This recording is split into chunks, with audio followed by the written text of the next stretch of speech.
ഒളിച്ചോടി പോയ സ്ത്രീയെ പറ്റിയിട്ടുള്ള, അതായത് ആ പുരുഷനെയും പറ്റിയിട്ടുള്ള വീഡിയോ ഇതുവരെ ചെയ്തിട്ടില്ല, അവരെ വിവരം എന്തായി എന്നൊക്കെ ചോദിച്ചിട്ട് ഒരുപാട് ആളുകൾ വരുന്നുണ്ട്. തെറി വിളിക്കുന്ന ആൾ അവരുടെ തെറിയായിട്ട് ഇങ്ങനെ മുന്നോട്ട് പോകുന്നുണ്ട്. പക്ഷെ അതിനെ പറ്റിയിട്ട് അപ്ഡേഷൻ അറിയാൻ വേണ്ടിയിട്ട് ഒരുപാട് ആളുകൾ എന്നെ വിളിക്കുന്നുണ്ട്. അപ്ഡേഷൻ എന്ന് പറഞ്ഞാൽ ഒരുപാട് ഫേക്ക് ന്യൂസുകൾ കുറേ ദിവസങ്ങളായി അവരെ കണ്ടുകിട്ടി, അങ്ങനെയാണ് ഇങ്ങനെയാണെന്നൊക്കെ പറഞ്ഞിട്ട് വന്നിട്ടുണ്ടായിരുന്നു. അതൊന്നും സത്യാവസ്ഥയല്ല. അതായത് ഇന്നത്തെ ദിവസം, അതായത് 30-ാം തീയതി അവരെ കണ്ടുകിട്ടിയിട്ടുണ്ട്. അതായത് ഇവിടുന്ന് ഏകദേശം വാളയാർ ചെക്ക് പോസ്റ്റ് നിന്നാണ് അവരെ കണ്ടുകിട്ടിയത്. പോലീസ് അറസ്റ്റ് ചെയ്ത് ബാലുശ്ശേരി പോലീസ് സ്റ്റേഷനിൽ ഹാജരാക്കിയത്. അത് ഇവരെ കണ്ടുകിട്ടാൻ വേണ്ടിയിട്ടുള്ള ഹെൽപ്പ് ചെയ്തത് എനിക്കൊരു CC ക്യാമറ ദൃശ്യം അവരിത് അയച്ചു തന്നിട്ടുണ്ടായിരുന്നു. അത് ഈ തമിഴ്നാട്ടിലുള്ള ഒരു CC ക്യാമറ ദൃശ്യമായിരുന്നു. അപ്പോൾ അവിടുത്തെ ആ ഷോപ്പിലെ ആളാണ് എനിക്ക് അയച്ചു തന്നത്. ആ നമ്പർ പിന്നെ ഞാൻ ഇവർക്കും അവർ പോലീസുകാർക്കും എല്ലാവർക്കും കൊടുത്തു. അതുപോലെ അവിടെ അന്വേഷിച്ചു കാര്യങ്ങളൊക്കെ. അവർ ഈ സ്ത്രീയുടെ ബ്രദർ അവിടത്തേക്ക് പോവുകയും പിന്നെ അവരപ്പം അവിടെ നിന്ന് എസ്കേപ്പായി, അവിടെ നിന്ന് മുങ്ങിയിട്ട് വേറെ സ്ഥലങ്ങളിലേക്ക് പോകുന്ന സമയത്താണ് ഇവരെ കണ്ടുകിട്ടുകയും നമ്മുടെ വീഡിയോ ഒക്കെ ഒരുപാട് ഉപകാരപ്പെടുകയും അവരെ അറസ്റ്റ് ചെയ്യുകയും ഇപ്പം ബാലുശ്ശേരി പോലീസ് സ്റ്റേഷനിലൊക്കെ കൊണ്ടുവന്നത്. ഇനി മജിസ്ട്രേറ്റിന്റെ മുമ്പിൽ ഹാജരാക്കി അവരോടുള്ള ചോദ്യങ്ങളൊക്കെ ചോദിച്ച് ഇവന്റെ കൂടെ പോകുന്ന ഈ 3 കുട്ടികളെ വയ്യാതാരാക്കിയിട്ട് വന്ന അവന്റെ കൂടെ പോകുന്നോ, അല്ലെങ്കിൽ സ്വന്തം ഭർത്താവിന്റെ കൂടെ പോകുന്നോ, അല്ലെങ്കിൽ മാതാവിന്റെയും പിതാവിന്റെയും സഹോദരങ്ങളുടെ കൂടെ പോകുന്നോ എന്നൊക്കെ കോടതി ചോദിക്കും. ആ ചോദ്യത്തിൽ ഇവർ പറയുന്നതിനുള്ള ഉത്തരമായിരിക്കും അവരെ ജീവിതം തീരുമാനിക്കുക. ഒരു കാര്യം ഞാൻ പറയാം, സ്വന്തം 3 കുട്ടികളെയും ഒഴിവാക്കി വന്ന അവന്റെ കൂടെ പോയാൽ ഇവന്റെ സ്വന്തം കുട്ടിനെ അവൻ നോക്കുമോ എന്നുള്ള ഒരു ക്വസ്റ്റ്യൻ മാർക്ക്. അപ്പോൾ കേട്ടല്ലോ, ഷഹലയുടെ ഒരു ലേറ്റസ്റ്റ് ആയിട്ടുള്ള ഒരു ന്യൂസ് ആണ് ഇത്. ആക്ച്വലി അവരെ ഇപ്പോൾ പോലീസ് അറസ്റ്റ് ചെയ്തിട്ടുണ്ട്. അപ്പം ഇനിയിപ്പം അവിടെ തീരുമാനിക്കും, അതായത് കുട്ടി ആരുടെ കൂടെ പോകണം, എങ്ങനെയാണെന്നുള്ള കാര്യങ്ങളൊക്കെ. അപ്പോൾ എന്തായാലും ഇത് അറിയാൻ കഴിഞ്ഞൊരു കാര്യം എന്താണെന്ന് പറഞ്ഞു കഴിഞ്ഞാൽ, ഈ ഷഹലയുടെ ബ്രദറാണ് ഈ കുട്ടീനെ ഇവരെ കണ്ടുപിടിച്ചതും അതുപോലെ തന്നെ പോലീസ് സ്റ്റേഷനിൽ ഹാജരാക്കിയ. പിന്നെ അറിയുന്ന ഒരു ന്യൂസ് എന്താന്ന് വെച്ച് കഴിഞ്ഞാൽ, അതായത് ഈ പെൺകുട്ടിക്ക്, അതായത് ഈ ഷഹലയ്ക്ക് ഈ ഒരു ആളുടെ കൂടെ പോകണമെന്നൊന്നും ഇല്ലായിരുന്നു. ആക്ച്വലി CCTV ദൃശ്യം ഹസ്ബൻഡ് കണ്ടതുകൊണ്ടാണ്, അങ്ങനത്തെ ഒരു സാഹചര്യം വന്നതുകൊണ്ടാണ് ഇവർ പോകാം എന്ന് തീരുമാനിച്ച് അവർ ഒളിച്ചോടിയത്. അപ്പോൾ ഇവർ തമ്മിൽ ഒരുമിച്ച് ജീവിക്കാം അല്ലെങ്കിൽ ഒളിച്ചോടാം അങ്ങനത്തെ ഒരു സാധനം അല്ലായിരുന്നു. അപ്പോൾ നിങ്ങൾക്ക് മനസ്സിലായി കാണുമല്ലോ ഇവർ തമ്മിലുള്ളൊരു ബന്ധം എന്താ. സോ ആ ഒരു സിറ്റുവേഷൻ വന്നുകൊണ്ട് മാത്രമാണ് ഇവർ ഒളിച്ചോടി പോയത്, ഇവർ രണ്ടുപേരും കൂടെ പോയത്. അപ്പോൾ ഇവിടെ ഒരു കാര്യം എന്താന്ന് പറഞ്ഞു കഴിഞ്ഞാൽ, അവരുടെ ഒരു ഉദ്ദേശം എന്ന് പറയുന്നത് എന്താണ്, ഇവിടെ സ്നേഹമല്ല അല്ലെങ്കിൽ ഒരുമിച്ച് ജീവിക്കണം എന്നുള്ളൊരു സാധനമല്ല ഇവിടെ ഉള്ളത്. ഇവിടെ വേറെ സംഭവങ്ങളാണ്. ഇപ്പം പല ആൾക്കാരും പറയുന്നുണ്ടായിരുന്നു, ഷഹലേനെ സപ്പോർട്ട് ചെയ്ത് കുറച്ച് ആൾക്കാരൊക്കെ പറയുന്നുണ്ടായിരുന്നു, ഹസ്ബൻഡ് വെളിയിലായി കഴിയുമ്പം ഒരു ഭാര്യമാർക്ക് എന്താണ് പല കാര്യങ്ങളും ആവശ്യമുണ്ട്. അപ്പം നമുക്ക് എല്ലാ സുഖങ്ങളും അല്ലെങ്കിൽ ഇപ്പം പണത്തിന് പണം, ബാക്കിയുള്ള കാര്യങ്ങളൊക്കെ കിട്ടുമ്പോൾ നമുക്ക് കിട്ടാത്ത കുറച്ച് കാര്യങ്ങളുണ്ട്. അപ്പം എപ്പോഴും നമ്മൾ ഒരു ഹ്യൂമൻ നേച്ചറാണത്, എനിക്ക് തോന്നിയിട്ടുണ്ട്. ഹ്യൂമൻ നേച്ചറാണ് അത് കൺട്രോൾ ചെയ്യുന്ന ഓരോ ആൾക്കാരും അത് കൺട്രോൾ ചെയ്യുന്നതാണ്. അതായത് അവരുടെ ലൈഫിൽ ഇതങ്ങനെയാണ് ഇങ്ങനെ ഓരോരുത്തർ കൺട്രോൾ ചെയ്യുന്നതാണ്. അപ്പം നമുക്ക് എല്ലാം കിട്ടുമ്പോൾ നമുക്ക് കിട്ടാത്തതിനോടുള്ള ഇതായിരിക്കും ചിലപ്പോൾ അവരങ്ങനെ പോയത്. അപ്പം ഇങ്ങനെയൊക്കെ പോയിട്ടുള്ള കുറേ ആൾക്കാർക്ക് സംഭവിക്കുന്ന കാര്യമാണ്. ഇപ്പം ഇവിടെ എല്ലാവരും പറയുന്ന കാര്യം എന്താണ്, ആ കുട്ടിയുടെ അവസ്ഥ ഉണ്ടാവും അല്ലെ കുട്ടി ഉണ്ടാവും. പക്ഷെ ആ ഒരു ഈ ഷഹല എന്ന് പറയുന്ന ഈ പെണ്ണിൻ്റെ അവസ്ഥയും എന്തായിരിക്കും, 5 കുഞ്ഞിനെയും കൂടെ ഉപേക്ഷിച്ചിട്ടാണ് ഇങ്ങനത്തെ പരിപാടിക്ക് പോയത്. അപ്പോൾ അങ്ങനത്തെ പരിപാടിക്ക് പോയവൻ മറ്റൊരാളുടെ കുഞ്ഞിനെ ഒരിക്കലും നോക്കത്തില്ല, അത് ഉറപ്പാണ്. അപ്പോൾ ഈ പെണ്ണിന് വരാൻ പോകുന്ന കാര്യങ്ങൾ എന്താണെന്ന് നമുക്കൊന്ന് കണ്ടു നോക്കാം. എനിക്ക് അവളെ വിളിച്ചിറക്കൊണ്ട് വരേണ്ടി. എനിക്ക് പോലീസ് സ്റ്റേഷനിൽ കയറി നടക്കാൻ വയ്യോ? അച്ഛാ, എനിക്ക് 21, ഇവക്ക് 18. പിന്നെന്താ പ്രശ്നം? എന്തെങ്കിലും കാണിക്ക്. ചേച്ചി വിളക്കെടു. വിളക്ക് നിന്റെ കൂടെ ഉള്ളു. ആളു, ഇതാണ് നമ്മുടെ ഇനി കൊട്ടാരം. വാ.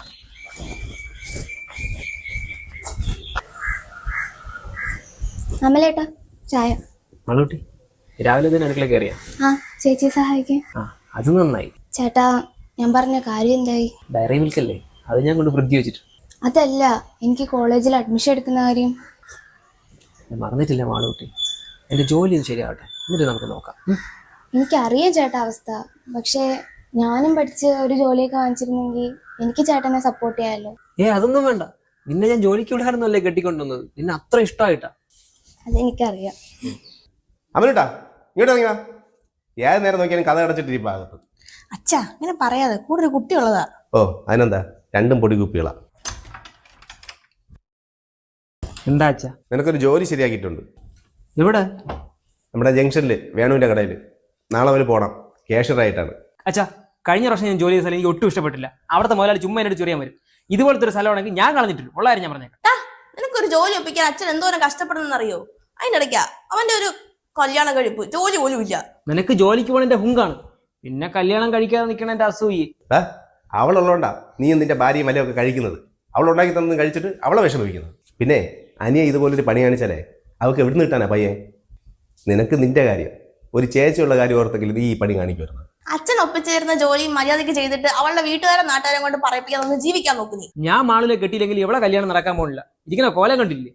പിന്നെ ഞങ്ങൾക്ക് രണ്ടുപേർക്ക് വേണ്ടി ഇനി നിങ്ങൾ രണ്ടുപേരും പണിയെടുക്കേണ്ട കാര്യമില്ല. ഓ, നീ കഷ്ടപ്പെടുമായിരിക്കും. നീ ഒന്നും ചെയ്യാൻ പോകുന്നില്ല.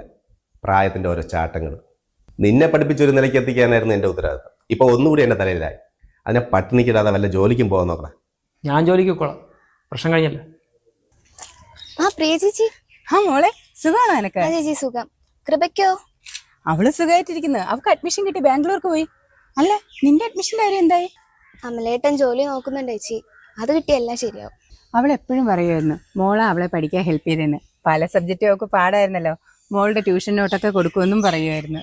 അവളും മിടിക്കുക ചേച്ചി, അതുകൊണ്ടല്ലേ അവൾക്ക് ബാംഗ്ലൂരൊക്കെ അഡ്മിഷൻ കിട്ടിയത്. അന്ന് കാശിന്റെ ബുദ്ധിമുട്ടുണ്ടായിരുന്നതുകൊണ്ടേ അവൾക്ക് ട്യൂഷനൊന്നും പോകാൻ പറ്റിയില്ല. പക്ഷെ അവളെ ഭാഗ്യത്തിന് ഇപ്പൊ എൻട്രൻസ് എഴുതി എടുത്തതുകൊണ്ടേ ഫീസ് കുറഞ്ഞ കോളേജിൽ അഡ്മിഷൻ കിട്ടി. പിന്നെ മോൾ ഒരു വർഷം വെറുതെ കളയരുത്, പെട്ടെന്ന് അഡ്മിഷൻ എടുക്കാൻ നോക്ക്. ഈ വർഷം പോയാൽ പാടാ. പിന്നെ ആ ചേച്ചി, അമലേട്ടൻ തിരക്കുന്നുണ്ട്.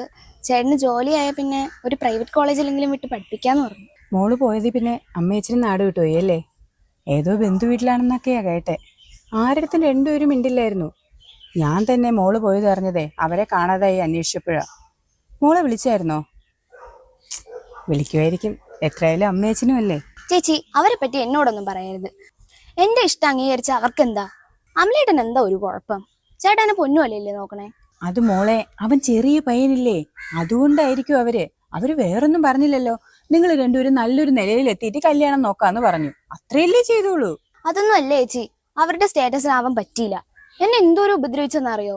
എനിക്ക് വേറെ കല്യാണം നോക്കിയപ്പോഴല്ലേ ഞാൻ അമലേട്ടൻ്റെ കൂടെ ഇറങ്ങിപ്പോയേ. മോളെ, അവര് നിന്റെ നല്ലതായിരിക്കില്ലേ ആഗ്രഹിച്ചത്? ചേച്ചി, അവരെ സൈഡ് പറയണ്ട. ഞാൻ എന്റെ തീരുമാനത്തിൽ ഉറച്ചു നിന്നുകൊണ്ട് എനിക്കിപ്പോ നല്ലൊരു ജീവിതം കിട്ടി. ഞാൻ ഇഷ്ടപ്പെട്ട ആളോട് ജീവിക്കാനും പറ്റി. പിന്നെ എനിക്കിനി അവരെ കാര്യം അറിയണ്ട. പിന്നെ ചേച്ചി, കൃപ അന്വേഷിച്ചെന്ന് പറയണേ. ബാംഗ്ലൂർ, അതും കൃപ. അവളുടെ ഭാഗ്യം. എൻ്റെ നോട്ട്സ് വാങ്ങി പഠിച്ചവളാണ്. ആ, എൻ്റെ വീട്ടുകാരന് ഏട്ടനൊന്നും കൊടുക്കില്ല, അതിനവരുടെ ആർക്കാണ്. അപ്പം ഞാൻ തന്നെ കണ്ടറിഞ്ഞ് ചെയ്യണം. എനിക്കും ജോലി വാങ്ങണം, ഏട്ടനെ സഹായിക്കണം. ചേട്ടാ ചേട്ടാ, ഞാൻ ചേച്ചിയോട് ചോദിച്ച് കറി ഉണ്ടാക്കാൻ പഠിച്ചു. ചേട്ടന് വേണ്ടി സ്പെഷ്യലായിട്ട് കറി ഉണ്ടാക്കിയിട്ടുണ്ട്. കുളിച്ചിട്ട് വന്ന് കഴിക്കാം. കുളിക്കാനൊന്നും വയ്യ, ഭയങ്കര ക്ഷീണം. പിന്നെ കുളിക്കാം. പിന്നെ ഒരു കാര്യം പറഞ്ഞോട്ടെ? എന്താ? ഇന്നലെ ഞാൻ കടയിൽ പോയിട്ട് വരുന്ന വഴി എൻ്റെ ഫ്രണ്ടിന്റെ ചേച്ചിയെ കണ്ടിരുന്നു. കടയിൽ പോയാ? നിന്റെ അടുത്ത് പുറത്തൊന്നും പോകലെന്ന് ഞാൻ പറഞ്ഞിട്ടില്ലേ? അത് കറിക്കുള്ള സാധനം വാങ്ങാൻ പോയതാ. അപ്പൊ ആ ചേച്ചി പറഞ്ഞു കൃപയ്ക്ക് ബാംഗ്ലൂരിൽ അഡ്മിഷൻ ആയെന്ന്. എന്നോട് സമയം കളയാതെ അഡ്മിഷൻ എടുക്കാൻ പറഞ്ഞു. എന്റെ പൊന്നു മാളു, നമ്മുടെ ഇപ്പോഴത്തെ അവസ്ഥ നിനക്ക് അറിയാലോ. ചേട്ടൻ ജോലിയായിട്ട് നോക്കാന്നല്ലേ പറഞ്ഞേ, അതാ ഞാൻ ഓർമ്മിപ്പിച്ചത്. എടി, എന്റെ ഇപ്പോഴത്തെ ജോലി എനിക്ക് ശരിയാവാൻ തോന്നുന്നില്ല. ഭയങ്കര കഷ്ടപ്പാടാണ്. അവിടെ ഇട്ട് അടിമയെ പോലെ അങ്ങോട്ടും ഇങ്ങോട്ടും ഓട്ടിക്കണം. ക്യാഷ്യർ ജോലി എന്നും പറഞ്ഞ് ചെന്നതാണ്. എനിക്ക് തോന്നുന്നില്ല ഇത് മുന്നോട്ട് പോകും. ചേട്ടാ, ഇപ്പൊ ഈ ജോലി കളയണ്ട. അച്ഛൻ ഒരുപാട് കഷ്ടപ്പെട്ട് ഈ ജോലി തന്നെ കിട്ടിയെന്ന് ചേച്ചി പറഞ്ഞല്ലോ. അവരങ്ങനെ പലതും പറയും. നമുക്ക് അഡ്മിഷനൊക്കെ പിന്നെ എടുക്കാം. ഇപ്പൊ ആരെടുത്ത്? ഞാൻ കുളിച്ചിട്ട് വരാം. ഹലോ, വേണോമാ? ഞാനെ തൊട്ട് പണിക്ക് വരാനല്ല, എനിക്ക് വയ്യ. ശരിയോ? എന്ത്? നാളെ മാളുവിന്റെ ബർത്ത്ഡേ ആണ്. ഓ, 19 അതിനിപ്പോ എന്ത്? അല്ല, ഒരു കേക്ക് വാങ്ങിക്കണം. ഒരു 500 രൂപ. ജോലി ശരിയാകുമ്പോൾ തിരിച്ചു തരാം. നീ ആരെന്നാ നിന്റെ വിചാരം? ഉള്ള പണിയും കൊണ്ട് കളഞ്ഞ് അവന് ബർത്ത്ഡേ ആഘോഷിക്കണമെന്ന്? അവളുടെ വീട്ടുകാരുടെ ശാപം നീ എവിടെ കൊണ്ട് കളയോടാ? ഗതി പിടിക്കോടാ നീ? നിനക്ക് തോന്നുന്നുണ്ടോ അത്? രാജകുമാരി പോലെ ആ വീട്ടിൽ വളർന്ന കൊച്ചായിരുന്നു. അതിലും വലിയ നിലയിൽ നോക്കാൻ പറ്റുമെങ്കിൽ നീ ഈ പണിക്ക് പോയാൽ മതിയായിരുന്നു. ഇതിപ്പോൾ അത് ഇവിടെ കിടന്ന് നരയിക്കുന്നു. പഠിപ്പും മുടങ്ങി. ഞാൻ പണിക്ക് വന്നിട്ട് ഇവിടെ പട്ടിണിയില്ലാതെ കിടക്കുന്നു. അതിനാണല്ലോ അവൻ്റെ ബർത്ത്ഡേ ആഘോഷം. അച്ഛന് തരാൻ പറ്റുമെങ്കിൽ തന്നാൽ മതി, അല്ലാതെ അച്ഛൻ്റെ കൂടുതൽ പ്രാരാബ്ധ കഥയെന്ന് എൻ്റെ അടുത്ത് വേണ്ട. ഞാൻ പറയോടാ, എനിക്ക് അതിൻ്റെ വിഷമമുണ്ട്. അതിനൊരു നല്ലൊരു ഉടുപ്പ് വാങ്ങി കൊടുക്കാൻ നിന്റെ പൈസ ഉണ്ടാ? നീ എങ്ങനെയാണ് അവളെ നോക്കാൻ പോകുന്നത്? അന്നത്തെ കാലത്ത് നിന്റെ അമ്മയെ കെട്ടുമ്പോൾ എനിക്ക് 100 രൂപയായിരുന്നു ശമ്പളം. അത് വെച്ചാൽ ഞാൻ അവളെ നോക്കിയത്. അതുപോലെ ഒന്നും നിനക്കില്ല. ഓർമ്മ വേണം. എൻ്റെ അമ്മോ, എനിക്ക് അച്ഛൻ്റെ പൈസ വേണ്ട. ഞാൻ എന്തെങ്കിലും ചെയ്തോളാം. നീ ഇപ്പോൾ ആ വേണുവിൻ്റെ കടയിൽ തന്നെ തുടരും. പിന്നെ വേറെ എന്തെങ്കിലും നോക്കാം. നമുക്കിപ്പോൾ അവളെ പഠിക്കാനും വിടാം. അവളെ പഠിപ്പ് തുടരണോ വേണ്ടെന്ന് ഞാൻ തീരുമാനിച്ചോളാം. അത് മാത്രമല്ല, അവളെ ഇനി കോളേജ് ഇട്ടിട്ടാണ് ആരെങ്കിലും കളിയാക്കെ, അതും കൂടെ വിചാരിച്ചിട്ടാണ് ഞാൻ വിടാത്തത്. അല്ലാതെ പണവും ജോലി ഇല്ലാത്തോണ്ടല്ല. ഒന്ന് പോവാച്ച. നിന്റെ ചേച്ചി ഞാനും അവളുടെ ബർത്ത്ഡേ മറന്നിട്ടില്ല. നിന്റെ ചേച്ചി ഇന്നലെ എന്നോട് പറഞ്ഞു, ഒരു കേക്ക് വാങ്ങി ഫ്രിഡ്ജ് വെച്ചിട്ടുണ്ട്, പിന്നെ ഒരു ഉടുപ്പും വാങ്ങിയിട്ടുണ്ട്. അളവ് ശരിയാണോ എന്നറിയില്ല. ഒരച്ഛനായി പോയില്ലേ, എന്ത് ചെയ്യാനാ. താങ്ക്സ്. ഓ, നന്ദിയൊക്കെ പറയാൻ തുടങ്ങിയോ? എങ്കിൽ നിന്റെ ചേച്ചിക്കും കൊടുത്തരാം ഒരു നന്ദി. ഓ, അവക്കൊന്നും വേണ്ട. മോളെ മാളു, നീ എൻ്റെ സ്വന്തം അനിയത്തെ പോലെ, അതുകൊണ്ട് ചേച്ചി പറയുന്ന പോലെ കേട്ടാൽ മതി. ഇന്നു മുതൽ നീ എൻ്റെ റൂമിൽ കിടന്നാൽ മതി. അതെന്താ ചേച്ചി? വേറൊന്നുമല്ല മോളെ, നമ്മുടെ എല്ലാവരുടെയും ചെലവ് ഇപ്പം ഞാനും അച്ഛനും കൂടെ നോക്കുന്നത്. ഇനി ഇവിടെ ആൾ കൂടിക്കഴിഞ്ഞാൽ നമ്മളെ കൊണ്ട് താങ്ങത്തില്ല. അല്ല, അതിന് ഞങ്ങളൊന്നും പ്ലാൻ ചെയ്യുന്നില്ല. മോളെ അറിയാലോ, ഈ കുഞ്ഞെന്നൊക്കെ പറയുന്നത് ദൈവം തരുന്നതാ. പുള്ളിക്കാരൻ ഇപ്പം പെട്ടെന്ന് ഒരാളെ ഇങ്ങോട്ട് തരണമെന്ന് തോന്നിക്കഴിഞ്ഞാൽ എന്ത് ചെയ്യും? അതുകൊണ്ട് മോള് ഞാൻ പറയുന്ന കേക്ക്. അവൾ ഒരിടത്തും വരണില്ല, അവൾ എൻ്റെ കൂടെ കിടന്നോളൂ. നീ പോയേ, നീ ഇടയ്ക്ക് ഇവിടെ നിന്ന് വന്ന്. അവൾ എൻ്റെ ഭാര്യയാണ്, അവൾ എൻ്റെ കൂടെയാണ് കിടക്കേണ്ടത്. ആദ്യം നീ ഒരു ജോലി വാങ്ങി അച്ഛനെ സഹായിക്കും, എന്നിട്ടാവാം ഭാര്യയും ഭർത്താവും കളി. എൻ്റെ ഭാര്യ എൻ്റെ കൂടെ നിൽക്കുമ്പോൾ എന്നെ വെറും പൊടിക്കുപ്പിയാക്കുള്ള പരിപാടി നിർത്തിക്കും. നിങ്ങൾ രണ്ടുപേരും ഇവളെ കൊണ്ടുവന്ന് അന്നോട്ട് തുടങ്ങിയതാണ് എൻ്റെ അടുത്ത് ചൊറിയാൻ. പിന്നെ നിന്റെ അസുഖം എന്താണെന്ന് എനിക്കറിയാം. ഇത്രയും വയസ്സായിട്ട് ഒന്നും നടക്കണില്ലല്ലോ, അതിന്റെ പ്രശ്നം. എന്ന് വെച്ച് ഞാൻ ജോലിയും കൂലി ഇല്ലാത്തവൻ തല പോയി കയറിയില്ലല്ലോ. ചേട്ടാ, ചേച്ചിയോട് ചുമ്മാ തർക്കിക്കാതെ. ചേച്ചി നമ്മളെ നല്ലതിന് വേണ്ടിയല്ലേ പറയണേ. ഓഹോ, നീ അവളെ സൈഡായ? അപ്പൊ നിനക്ക് എന്നെ കൊണ്ട് പ്രത്യേകിച്ച് ഗുണമൊന്നുമില്ലല്ലേ? പാക്ക് എന്നെ ഞാൻ വീട്ടിൽ കൊണ്ടാക്കാം. പാക്കേടി, വേറെ സംസാരം വേണ്ട. ഇറങ്ങി. ചേട്ടൻ ഇത് എന്തൊക്കെയാ പറയണേ? എനിക്ക് ചേട്ടൻ കൂടെ നിന്നാ മതി. അതിന് വേണ്ടിയല്ലേ ഞാൻ ചേട്ടൻ കൂടെ ഇറങ്ങി വന്നത്. നീ കൂടുതൽ സംസാരിക്കണ്ട. ഞാൻ ഇവിടെ പറഞ്ഞ ജോലിക്കും കുടിക്കും പോകത്തല്ലേ. പിന്നെ നിർത്തി. പിന്നെ നീ എന്തിനു പറഞ്ഞാ? നിനക്കൊരു സ്ഥിരം പരാതി ഉണ്ടല്ലോ, ഞാൻ പഠിക്കാൻ പറ്റില്ലെന്ന്. നീ കൂടുതൽ സംസാരിക്കണ്ട. ഇറങ്ങി. നീ അവരെ കൂടെ കടന്നാ മതി. എന്റെ അടുത്ത് സംസാരിക്കാൻ വരുന്നത്. ഇറങ്ങി. എന്നെ സംസാരിക്കാൻ പറഞ്ഞില്ലേ? ഇനി ഞാൻ കൈ വെക്കും. മിണ്ടായി. ഇറങ്ങി. പെട്ടെന്ന് പാക്ക്. നീ കയറി. ചേച്ചി കയറി. നീ ഇവിടെ വാടി. നിങ്ങൾ പറഞ്ഞാൽ മനസ്സിലാവും. അടിക്കലെന്ന് പറഞ്ഞു. അവളല്ലേ ഇവിടെ നിന്ന് ഇറങ്ങേണ്ടത്, നീയാണ് ഇവിടെ നിന്ന് ഇറങ്ങേണ്ടത്. ഇപ്പൊ ഇറങ്ങിക്കൊള്ളണം. സ്ഥിരമായിട്ടൊരു ജോലി കണ്ടുപിടിച്ചിട്ട് മാത്രം ഇവിടെ വന്നാൽ മതി. 3 ദിവസം കഴിഞ്ഞ് കളഞ്ഞിട്ട് വരുന്ന ജോലിയല്ല, സ്ഥിരമായിട്ടൊരു ജോലി. അപ്പോൾ അതൊരു മാളുടെ സുരക്ഷിതയായിരിക്കും. അവളുടെ അഡ്മിഷൻ എല്ലാം ഞാൻ ശരിയാക്കിയിട്ടുണ്ട്. അവളെ ചെലവും പഠിപ്പെല്ലാം ഞാൻ നോക്കിക്കോളാം.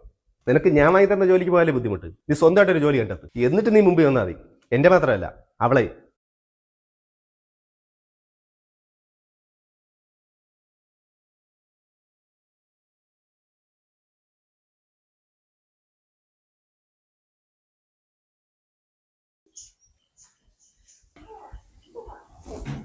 ചേച്ചിയുടെ അകത്ത് പോയിക്കോ. ശരീരത്ത് തൊടുന്നതിനേക്കാൾ, അന്യ ഒരു പെണ്ണിന്റെ ശരീരത്ത് തൊടുന്നതിനേക്കാൾ പന്നിയെ കെട്ടിപ്പിടിച്ച് കിടക്കലാ നല്ലത്. 7 വെള്ളത്തിൽ കഴുകിയാ ശുദ്ധമാകുമല്ലോ. പോകടാ ചെറുപ്പക്കാരാ, ഓന്തോടിയാ എവിടെ വരെ പോകുമടാ? നീയൊക്കെ പോയാ എവിടെ വരെ പോകാനാ? ഈ ദുനിയാവിന്റെ ഏത് മൂലയിൽ നീ പോയാലും പെങ്ങളെ എങ്ങനെ വേണമെങ്കിലും നടന്നോ. ഫർദയും ധരിച്ച് ഫർദ ഊരി തലയിൽ കെട്ടി വേണമെന്ന് നടന്നോ. എന്ത് വേണമെങ്കിലും കാണിച്ചോ, നിന്റെ കൂടെ ആളുണ്ടല്ലോ. എങ്ങനെ വേണമെങ്കിലും നടന്നോ. പക്ഷേ അല്ല ഓർമ്മപ്പെടുത്തുകയാ, ഇത് അല്ലാന്റെ ഭീഷണിയാ പെണ്ണ്, ഇത് അല്ലാഹുവിന്റെ ഭീഷണിയാ പെണ്ണ്. വത്തഖൂ യൗമന തുർജഊന ഫീഹി ഇലല്ലാഹ്. നീയൊക്കെ എവിടെ പോകാനാടി? നീയൊക്കെ എവിടെ പോകാനാടാ ചെറുപ്പക്കാരാ? അല്ല പറയും, നിന്നെ ഞാൻ കൊണ്ടുവരുമടാ. എന്റെ മുമ്പിലേക്ക് നിന്നെ ഞാൻ കൊണ്ടുവരുമല്ലോ. നീയൊക്കെ എന്റെ മുമ്പിലേക്ക് തിരിച്ചു വരേണ്ടവനാണല്ലോ. എവിടെ പോകാനാ നീയൊക്കെ? നിന്നെ ഞാൻ എന്റെ മുമ്പിലേക്ക് കൊണ്ടുവരുമല്ലോ. ഞാൻ ഒരുക്കി വെച്ചിട്ടുണ്ട്, നിനക്കൊക്കെ വേണ്ടി ഞാൻ തയ്യാറാക്കി വെച്ചിട്ടുണ്ട്. എന്റെ പ്രിയപ്പെട്ട സഹോദരങ്ങളെ, അല്ലാഹുവിന്റെ പരിശുദ്ധമായ ഖുർആൻ ഇവിടെന്ന് പറയുകയാണ്, വലാ തഖറബുസ്സിനാ ഇന്നഹു കാന ഫാഹിശാ വസാഅ സബീലാ. അല്ലാഹുവിന്റെ വിശുദ്ധമായ ഖുർആൻ വ്യഭിചരിക്കരുതെന്ന് പറഞ്ഞില്ല. നിങ്ങൾ വ്യഭിചരിക്കല്ലേ എന്നല്ല പറഞ്ഞത്. നിങ്ങൾ ശാരീരികമായി ബന്ധപ്പെടരുതെന്നല്ല അല്ല പറഞ്ഞത്. വലാ തഖറബുസ്സിനാ, അതിനോട് അടുക്കുന്ന കാര്യങ്ങൾ പോലും ചെയ്യരുത്. അന്യപുരുഷന്റെ ശരീരത്തെ തൊടുന്നത്, അന്യ പെണ്ണിന്റെ ശരീരത്തെ തൊടുന്നത് പിഴച്ചവനെ അത് വ്യഭിചാരമാണത്, പാപമാണ്. പെണ്ണേ, നീ സലാം പോലും പറയാൻ പാടില്ല. ഒരു അന്യ പുരുഷനോട് നീ സലാം പറയരുത്. ഒരു അന്യ പുരുഷന്റെ മയ്യത്ത് നീ കാണരുത്. അല്ലാഹു അല്ലാഹുവിന്റെ പരിശുദ്ധമായ ദീനബിടെന്ന് പറയുമ്പോ ആണും പെണ്ണും എവിടെയാടോ? സ്കൂളിൽ പഠിക്കുന്ന കൂട്ടുകാരന്റെ ബൈക്കിന്റെ പുറകിൽ കയറി കെട്ടിപ്പിടിക്കുന്ന കാലമാ, ചേർന്നിരുന്ന് സെൽഫി എടുക്കുന്ന കാലമാ. പടച്ചവനെ ഇന്ന് പ്രണയ ദിനമായിരുന്നല്ലോ. ഫെബ്രുവരി 14 പ്രണയിക്കുന്നവരുടെ ദിനമാണ് റബ്ബേ.